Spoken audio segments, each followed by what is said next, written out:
राज्यातल्या कोणत्याही मंत्र्यांवर जर गंभीर आरोप होत असतील तर त्या आरोपांची दखल घेतली जायला हवी, चौकशी केली जायला हवी.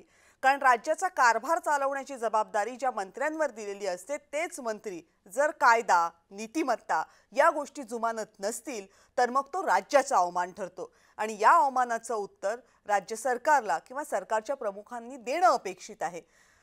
माणिकराव कोकाटेंनी विधिमंडळात काय केलं त्याच्याबद्दलची चौकशी अहवाल समोर येईल, तो सार्वजनिक होईलही. पण इतकं सगळं होत असताना आणि या चर्चा होत असताना, त्यांच्या राजीनाम्याची मागणी होत असताना, त्यांच्या पक्षाच्या प्रमुखांनी, राज्याच्या प्रमुखांनी जर माणिकराव कोकाटेंना अभय दिलं जात असेल तर ते कोणत्या निकषांवर?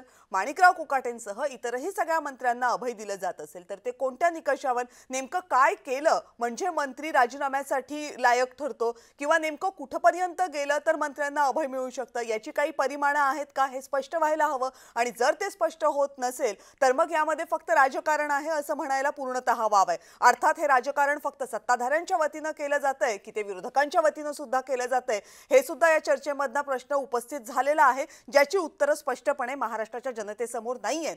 पण महाराष्ट्राचा एक मंत्री ज्याच्याकडे कृषी खात्याची जबाबदारी आहे, तो मंत्री जर विधिमंडळामध्ये पत्ते खेळताना मोबाईलवर पत्त्यांचा डाव मांडताना दिसत असेल आणि त्यावर काहीही कारवाई होत नसेल तर मग मात्र महाराष्ट्र सरकार या मंत्र्यांच्या बाबतीत इतकं अभय का देतंय हा प्रश्न कायम राहतोय.